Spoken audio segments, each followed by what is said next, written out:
According to witnesses, she had been running through the darkness, knocking on doors, screaming for help, desperately trying to escape something. Then she disappeared. December 11th, 2010, 9:47 a.m., Ocean Parkway, Long Island, New York. The search dog wasn't looking for a serial killer. It wasn't looking for multiple victims. It wasn't looking for one of the biggest criminal investigations in modern American history.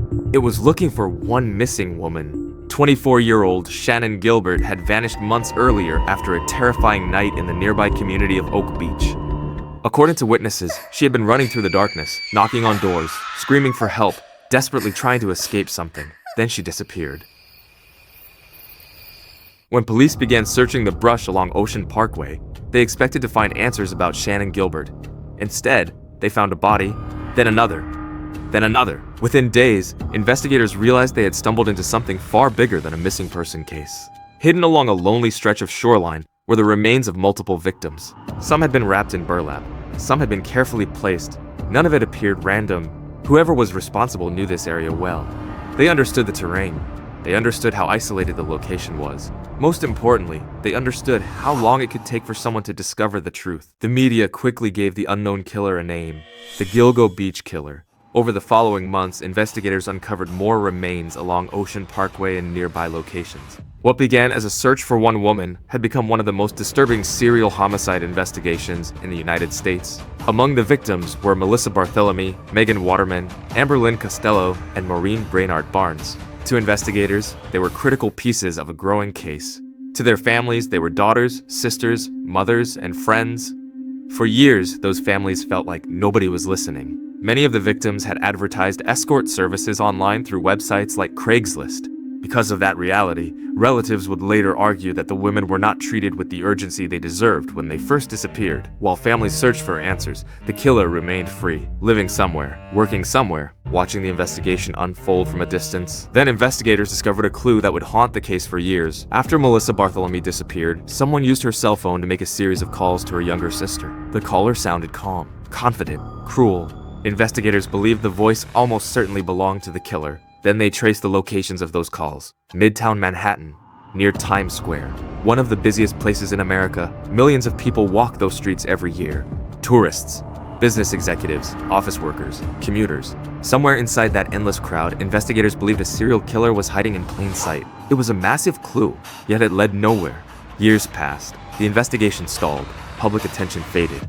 And the mystery only grew deeper. The Suffolk County Police Department became consumed by leadership controversies, corruption scandals, and internal conflict. Communication between agencies suffered. Important opportunities were missed. As the years slipped away, many people began wondering whether the Gilgo Beach Killer would ever be identified. For nearly a decade, the case seemed frozen in time.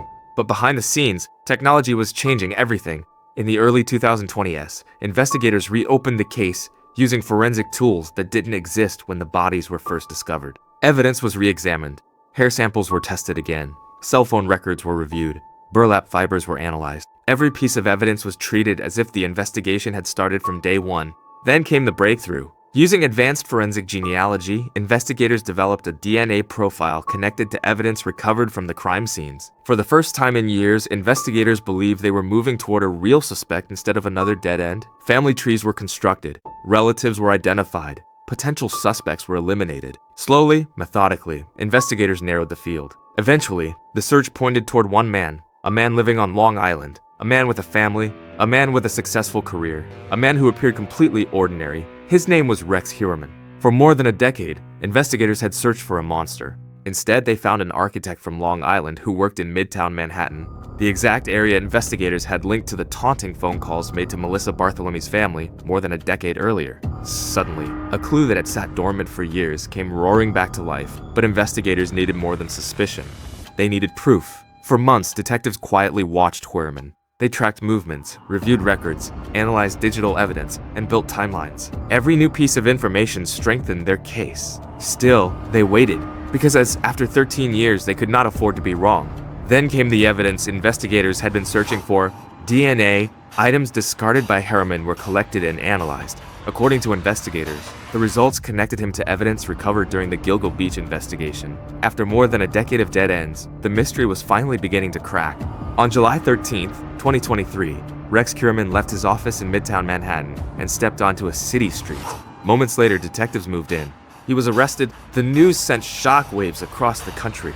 For years, people had imagined the Gilgo Beach Killer as some mysterious predator hiding in the shadows. But according to investigators, the suspect had spent years living an ordinary life. He went to work, he rode trains, he'd blended into everyday society so completely that almost nobody noticed him. That may be the most unsettling part of this entire story. Not the burlap, not even the phone calls, but the possibility that a person accused of such horrifying crimes could appear so ordinary. Today, Ocean Parkway looks much the same as it did in 2010. Cars still pass by, the wind still moves through the brush, but the meaning of that road has changed forever. Because beneath those quiet stretches of grass and sand, authorities uncovered one of the most notorious serial murder investigations in modern American history. For 13 years, America searched for the Gilgo Beach Killer. In the end, investigators found something far more disturbing than they expected. They found a man who appeared ordinary, a neighbor, a professional, someone who blended into everyday life. It all began with a frightened young woman running through the darkness, desperately searching for a door that would open before it was too late.